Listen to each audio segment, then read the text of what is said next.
மனசு உடஞ்சி போச்சு. என் பையனுக்கு பிறந்த நாள் இன்னைக்கு, பெரியவனுக்கு, அவங்க பொண்ணுக்கு.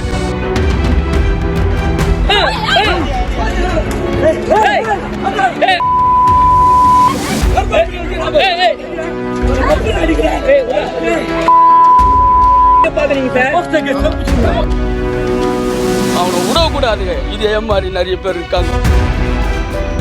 சென்னை நுங்கம்பாக்கத்தில் நேற்று மாலை வீட்டின் முன்பு விளையாடிக் கொண்டிருந்த 8 வயது சிறுமி திடீரென மாயமாகி உள்ளார். தாயில்லாமல் வளர்ந்து வரும் சிறுமியை அவரது தந்தையும் தாத்தாவும் வளர்த்து வருவதாக கூறப்படுகிறது. இந்நிலையில் மாயமான அச்சிறுமியை தந்தை உள்ளிட்டோர் நுங்கம்பாக்கம் பகுதியில் தீவிரமாக தேடி அலைந்துள்ளனர். அப்போது நுங்கம்பாக்கம் லேக் ஏரியில் உள்ள வீட்டில் சிறுமி இருப்பதாக சக தோழி ஒருவர் சிறுமியின் தந்தையிடம் கூறியுள்ளார். இதனைத் தொடர்ந்து அந்த சிறுமி அப்பகுதியில் வீடு ஒன்றில் மயங்கிய நிலையில் இருந்துள்ளதாக கூறப்படுகிறது. சிறுமியை அவரது தந்தை, தாத்தா உள்ளிட்ட உறவினர்கள் மீட்க வந்தபோது பெற்றோரிடம் ஒப்படைக்க மறுத்து அந்த வீட்டில் இருந்தவர்கள் தாக்குதல் நடத்தியதாக கூறப்படுகிறது.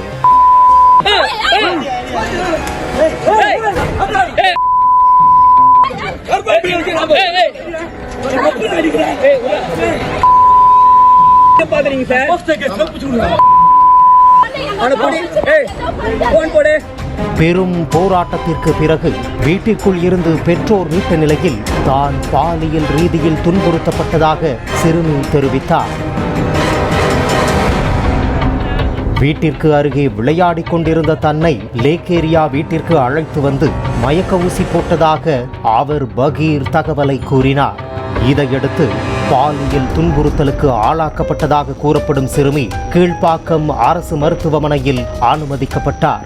சிறுமியை மீட்கும் முயற்சியில் தாக்கப்பட்டதாக கூறப்படும் அவரது தாத்தாவும் மருத்துவமனையில் அனுமதிக்கப்பட்டுள்ளார். கூட படிக்கிற பொண்ணு, அதே ஸ்கூலு, கிளாஸ் வேறு.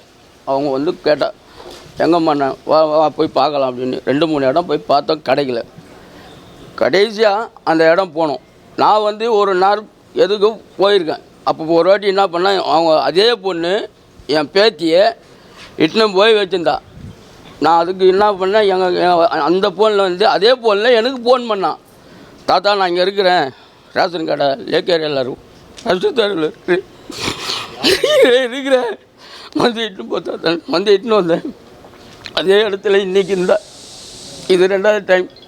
எனக்கு போவோம். நான் போய் கேட்குறேன், உங்கள் பொண்ணு உங்கள் பேத்தி சேஃப்டியாக இருக்கிறாங்க, நான் போலீஸில் கம்ப்ளைண்ட் பண்ணிட்டேன், நீங்கள் போங்க, காலையில் வருவா அப்படின்னு. ஏங்க என் பேத்திக்கு நீ யாரு? யாருங்க அவங்க? எங்கள் அப்பாவை அடிக்கிறாருங்க. இவர் கையை பாருங்க, கல்லை தூக்கி அடிக்கிறாரு. நீ யாரு?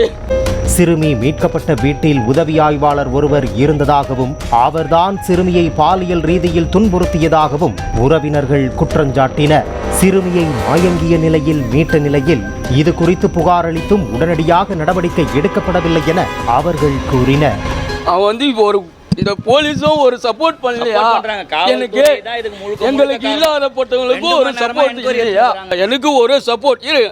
இது வந்து யாரோ ஒரு ஆள் எனக்கு வந்து அவனுக்கு எனக்கு ஹெல்ப் பண்ணி விடணும், அவனை விடக்கூடாதுங்க. இதே மாதிரி நிறைய பேர் இருக்காங்க.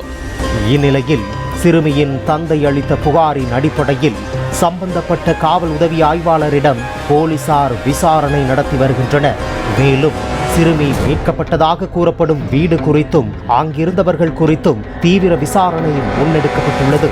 இதனிடையே சிறுமியை அவரது உறவினர்கள் துன்புறுத்தியதாகவும் அது குறித்து சைல்டு ஹெல்ப் லைனில் புகார் அளிக்கப் போவதாக கூறியதால் தன் மீதே பொய் புகார் தெரிவிக்கப்பட்டதாக எஸ்ஐ குற்றஞ்சாட்டியுள்ளார். இந்த சம்பவம் குறித்து சிறுமியின் குடும்பத்தினர் கிழக்கு மண்டல இணை ஆணையர் அலுவலகத்தில் புகார் அளித்தனர். சம்பந்தப்பட்ட எஸ்ஐ மீது நடவடிக்கை எடுக்காமல் தங்கள் குடும்பத்தினர் மீதே போலீசார் பழி சுமத்துவதாக அவர்கள் குற்றஞ்சாட்டியுள்ளனர். நீங்க வந்துட்டு உங்க டிபார்ட்மெண்ட் ஆளை காப்பாற்றுறதுக்காக நீங்கள் என் மேலே வந்து எங்கள் அண்ணன் மேலே கேஸை திருப்பி பார்க்குறீங்க. பெத்த அப்பனே மகளை வந்து தவறாக நடத்துனதா நீங்கள் புனையை பார்க்குறீங்க. இதுக்கு மேலே உங்கள் மேலே நான் நம்பிக்கை இல்லை. உயர் அதிகாரி நான் ஜேசி சாரையோ கமிஷனர் சாரையோ போய் பார்த்துறேன். ஸோ ஜேசி சாரையும் நான் போய் பார்த்தேன். ஜேசி சார் உரிய நடவடிக்கை எடுக்கிறதா சொல்லியிருக்காங்க. பெத்த மகளோட இதை கேட்க போன நியாயத்துக்கு எங்கள் அண்ணன் மேலே பொய் வழக்கு போடுவேன்னு சொல்கிறாங்க சார்.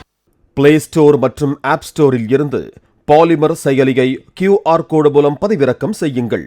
செய்திகளை உடனுக்குடன் பெறுங்கள்.